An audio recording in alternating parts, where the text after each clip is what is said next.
Hello everyone, আমি সৃঞ্জয় চলে এলাম আরও একটা নতুন ভিডিও নিয়ে। এবং এই ভিডিওটা শুরু করার আগে একটা কথা না ডিসক্লেমার দিয়ে দেওয়া উচিত। কিছু তো এখন তো আমি তো জানি আমার ভিডিও তলায় কিছু আমি ওয়ার্ডটা ইউজ করছি এখন রিসেন্টলি কিছু জানোয়ার লোকজন আছে, তারা কমেন্ট করবে এখন যে দেবদার পা চাটা, মানে যখন যার সম্বন্ধে ভিডিও বানায় না কেন তখন তার পা চাটা বলে। স্পেসিফিক্যালি কিছু এফ ফ্যানটা কেন বলছি সেটা যারা বোঝার, যারা বুদ্ধিমান তারা ঠিক বুঝে যাবে আমি কাদের কথা বলছি। তারাও জানে তারা এফ ফ্যান। তো তাদেরকে বলছি ভিডিও থেকে দূরে চলে যাও প্রথমে। দ্বিতীয়, একটা খুব জিনিস চোখের মধ্যে পড়লো এবং আমি অর্জুন আমার এক ছোট ভাই, তোমরা অনেকেই অনেক সময় আমি মেনশন করেছি ওকে আমার ভিডিওর মধ্যে। সে আমাকে দু একটা জিনিস দেখালো দেবদার সম্পর্কে। বেশ কিছু ফেক প্রোফাইল, বেশ কিছু এমনিও প্রোফাইল, মানে কিছু ছেলেমেয়ে তারা ওনার কমেন্ট বক্সে গিয়ে উল্টো পাল্টা কমেন্ট করছে যে এই যে আরজিকর ঘটনা ঘটেছে এবং সেটাকে নিয়ে যে তরজা চলছে, মানে জাস্টিস খোঁজার চেয়েও বেশি চলছে তরজা। কোন নায়ক কী করলো, কোন মানুষ কিভাবে শাঁকে ফুঁ দিল, এইসব চলছে। কার চোখে জল ছিল না গ্লিসারিন ছিল। কিন্তু প্রোটেস্ট কে করলো এক্স্যাক্টলি, এবং প্রোটেস্টের মতো কে করলো, এই নিয়ে কারোর চিন্তা ভাবনা এখন খুব কম।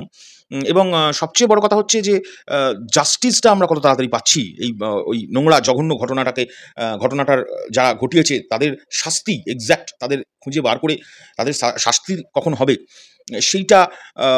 সেইটার উপরে ধ্যান এইসব ছেলেমেয়েদের যারা দেবদার কমেন্ট বক্সে এসে হাগু করছে, তাদের মাথায় এই আলোচনাটার থেকেও বেশি হচ্ছে আলোচনা কাকে কখন কিভাবে টার্গেট করবো। এখন দেবদাকে টার্গেট করাটা না, মানে যারা করছে তারা ভেড়া ছাড়া আর কিছুই নয়। মানে তাদের মতো ভেড়া আমি তো খুব মানে কম দেখেছি। যে দেবদার মতো একটা মানুষকে, যে মানুষটার মানসিকতার জন্য তাকে প্রতিটা বাঙালি স্যালুট জানায়। সুপারস্টার তো অনেকেই, সে তো নিজের কোম্পানি থেকেও অনেকে তকমা লাগিয়ে সুপারস্টার বসিয়ে দেয়। দেবদা কিন্তু বসান না, এখনও তার সিনেমায় শুধু দেব লেখা থাকে। কিন্তু অনেকেরই তো দেখি অন্য প্রোডাকশন না, নিজের প্রোডাকশনের থেকেই সিনেমা আসলে ওখানে লেখা থাকে সুপারস্টার। তো যাই হোক, তো সেটা আলাদা। এইরকম সুপারস্টার কিন্তু দেবদা নন। দেবদাকে কিন্তু স্যালুট জানাতে হয় ওনার মানসিকতার দিক থেকে। তো যাই হোক, সেই জায়গা থেকে দাঁড়িয়ে ওনার উপরে কথা তোলা হচ্ছে, এই সাহসটা পেলে কোথা থেকে, প্রথমত সেটাই বিষয়, বা মানসিকতা একদমই নেই এরকমই সেই ছেলেমেয়েদের, যে তিনি আরজিকর কাণ্ড নিয়ে আর কবে মুখ খুলবেন।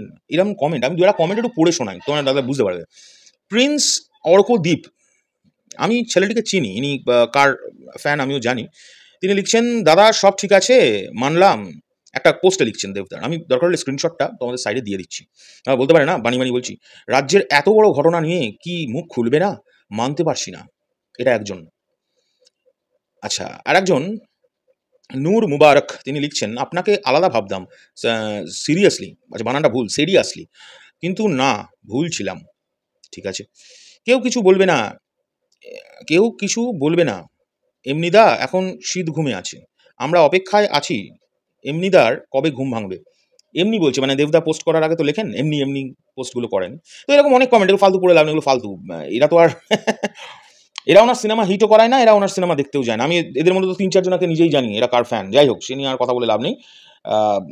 তো এই হলো বিষয়, এই হলো বিষয়। তো এই ভেড়াগুলোকে, এইগুলো একটা ভেড়া, এই ভেড়াদের একটুখানি মনে করিয়ে দিই। দেবদার সারা জীবনের সবচেয়ে, এখনো পর্যন্ত টিল নাও, মেকিংয়ের দিক থেকে সবচেয়ে, তার প্রোডাকশন হাউসের সবচেয়ে বড়, এবং বাংলায় এই ফিল্ম সংক্রান্ত কাজ করে যে মানুষ আছে আমাদের মতো, তাদের কাছে মোস্ট অ্যাওয়েটেড যে প্রজেক্টটা, সেটার নাম খাদান। এই খাদান ছবিটার টিজার আসার কথা ছিল যেদিন, সেই দিন কিন্তু সেই দিন কলকাতায় আরও অনেক প্রোডাকশন হাউসের কিন্তু বেশ কিছু জিনিস রিলিজ হওয়ার কথা ছিল। 14th August, I hope so. এবং সেই দিন আমাদের অনেক কটা জায়গায় ইনভিটেশন ছিল। আমরা প্রথম এই আন্দোলনের জন্য মহিলাদের পাশে থাকবেন, মানে এই আন্দোলনটাকে সিরিয়াসলি যাতে সকলে নেয়, আরও সিরিয়াসলি নেয়, তাই দেব এন্টারটেনমেন্ট ভেঞ্চার্স এবং সুরিন্দর ফিল্মস প্রথম প্রোডাকশন হাউস যারা ওই আন্দোলনটাকে সাপোর্ট করে তাদের অত বড় বাজেটের একটি ফিল্মের টিজার আসার কথা ছিল, সেটাকে কিন্তু বন্ধ করেছিলেন। তাদের দেখা দেখি, অবশ্যই এখন দেখা দেখি বলবো, কারণ ওনারা প্রথম ছিলেন, অনেকেই তাদের কাজগুলো বন্ধ করে দিয়েছেন। তো দেবদা প্রথমত এখন পশ্চিমবাংলার বাইরে আছেন, উনি বেড়াতে গেছেন। উনি যখন বেড়াতে গেছেন তখন এই আন্দোলনটা হবে কেউ জানতো না। আর উনি যতটা সম্ভব, যে মানুষটা আমার পাশের দেশের যখন ওইরকম ভয়ানক অবস্থা চলছে, সেই দেশটাকে নিয়ে এবং সেই দেশের মানুষদের নিয়ে কতটা কনসার্ন ছিল, এদিকে বছরে কিন্তু তার সবকটা সিনেমা ওখানে রিলিজ হয় না যে সে ধান্দাই করেছে। সে কিন্তু তার মন্তব্যটা জানিয়ে গিয়েছে সময় টু সময়। আর কোনো সুপার, যাই হোক আবার কি বলে ফেলবো, আর কোনো নায়ক নায়িকাদের আমি দেখিনি করতে। যখন সরকার ভেঙে গেল পাশের দেশের, সেই দিনের দিন আরেকজন দেখলাম অ্যাক্টর, সে হঠাৎ বলে বসলো যে বাংলাদেশে কি হচ্ছে এগুলো দেখে মর্মান্তিক বিষয় এগুলো, কিন্তু সে কিন্তু তার আগে পোস্ট করেনি কোনো। তারপরে পশ্চিমবাংলায় তাহলে তারপরে পশ্চিমবাংলায় ফিল্ম সংক্রান্ত একটা ভয়ঙ্কর জটলা পাকলো। সেখানেও Prosenjit Chatterjee, the industry and the box office king, the Dev, তাকেই দেখা গেছিল কনস্ট্যান্ট ৩ থেকে ৪ বার মুখ্যমন্ত্রীর দোরগোড়ায় গিয়ে মিটিং করতে, যাতে টেকনিশিয়ানদের সঙ্গে এই ডিরেক্টর্স গিল্ড এসবের ঝামেলাটা যাতে তাড়াতাড়ি মেটে। এছাড়া তার মন মানসিকতা কীরকম সেটার প্রমাণ দেওয়ার আর কিছু নেই। ঘাটালে ভোটের প্রচারে বলে ফেলেছিল, না বলে ফেলেছিল বলাটা ভুল, যে আমি যত ভোটে জিতবো ততটা গাছ লাগাবো। তোমরা বিশ্বাস করতে পারবে না, অলরেডি কত লক্ষ গাছ লাগিয়ে ফেলেছে, আমি এক্স্যাক্ট সংখ্যাটা বলতে পারছি না। এবং রিসেন্টলি উনি নিজে উপস্থিত নেই, কিন্তু স্কুলে ঘাটালের কোনো একটা স্কুলে ওনার পোস্ট আছে, সরি, ঘাটালের কোনো একটি স্কুলে ২০,০০০ না ২৭,০০০ মতো গাছ আবার নতুন করে দেওয়া হয়েছে স্টুডেন্টদের, তারা তার বাড়ির ধারে পাশে গিয়ে তারা পুঁতবে। এই মানুষটা এত সচেতন, সমাজ সচেতন এই মানুষটাকে নিয়ে আমার মনে হয় এই ভেড়ামিগুলো করার কিছু নেই, ঠিক আছে? আর এই যে ভেড়াগুলো এই প্রশ্নগুলো এখন করছে, তারা আমার মনে হয় ঘুম থেকে উঠে বাবা মায়ের সঙ্গে ঝগড়া হলে এই প্রশ্নটাই করে তাদের বাবা মায়ের কাছে, তোমরা তাহলে কেন আমাকে নিয়ে এলে? নইলে এই ধরনের কমেন্ট দেবদাকে কেউ করতে পারেন না, ইম্পসিবল বিষয়।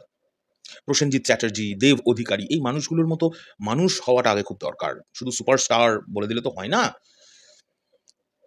যাই হোক, একজন তো আবার শুনলাম তাকে নিয়ে আমি তো নাম নেব না, একজনকে নিয়ে শুনলাম সে কি আর বলবো, যাই হোক, মাচা ফাচা সে ঘটনা ঘটেছে। এদিকে তিনি গাইছেন, ওদিকে চেয়ার নিয়ে ভাঙচুর চলছে, সে কি বিশ্রী দৃশ্য। পরবর্তীকালে আবার এটাও জানতে পেরেছি তিনি মাইক তুলে ঘোষণা করেছেন, ১ মিনিটের নীরবতা করে তিনি তার ছবির গান গেয়েছেন, দুম দারাক্কা নেচেছেন, যেদিনেই মিছিলটা, নারীদের যে মিছিলটা হলো। তো খুব দুর্ভাগ্যের বিষয় এসব।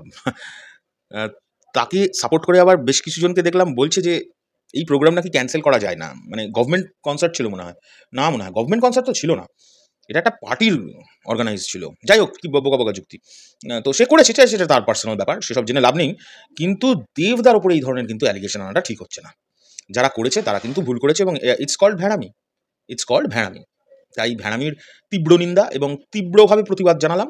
আমার মনে হয় আমি কোনো অপশব্দ ব্যবহার করে ফেললাম না এই ভিডিওটা করতে গিয়ে। মাথা খুব গরম হয়ে গিয়েছে এটা দেখে, যে ওনার মতো একটা মানুষকেও এই ধরনের কথা শুনতে হচ্ছে।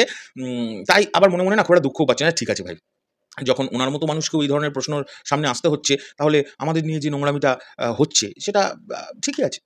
কি আর বলবো? কি দুর্ভাগ্য না? দেবদার মতো একটা মানসিকতার মানুষকে নিয়ে তার কমেন্ট বক্সে তাকে কমেন্ট করে, তাকে পোক করে, তাকে হ্যারাস করে কি আনন্দ হচ্ছে ভগবান জানে। বক্স অফিসে কাজটা করতে হবে আসল। যাই হোক, সে অন্য কথায় চলে যাচ্ছি। কারা করছে, কি করছে সে দেখে এখন লাভ নেই। এখনকার জন্য চললাম। পরবর্তী ভিডিও নিয়ে খুব শিগগিরই দেখা হচ্ছে। তবে এটা যেটা হচ্ছে এটা ইমিডিয়েট বন্ধ হওয়া উচিত। আর আম দেব এমন একজন মানুষ, তোমরা দেখবে ওনাকে ফিরতে দাও শুধু। ওই রাত্রে আমি এটা বিশ্বাস করি, কোনো সেলিব্রিটি মানে যারা সো কল্ড, বা যাই হোক, সে বিশাল ব্যাপার। দেবদার মধ্যে ওই ব্যাপারটা নেই, এবং ওই রাত্রে যদি দেবদা ওয়েস্ট বেঙ্গলে উপস্থিত থাকতেন, আমার মনে হয় ওই ভিড়ের মধ্যে আমরা দেবদাকেও দেখতে পেতাম, এবং তার প্রমাণ কিছুদিনের মধ্যে আমরা আবারও পাবো। দেবদাকে ফিরতে দাও, আমি ড্যাম শিওর।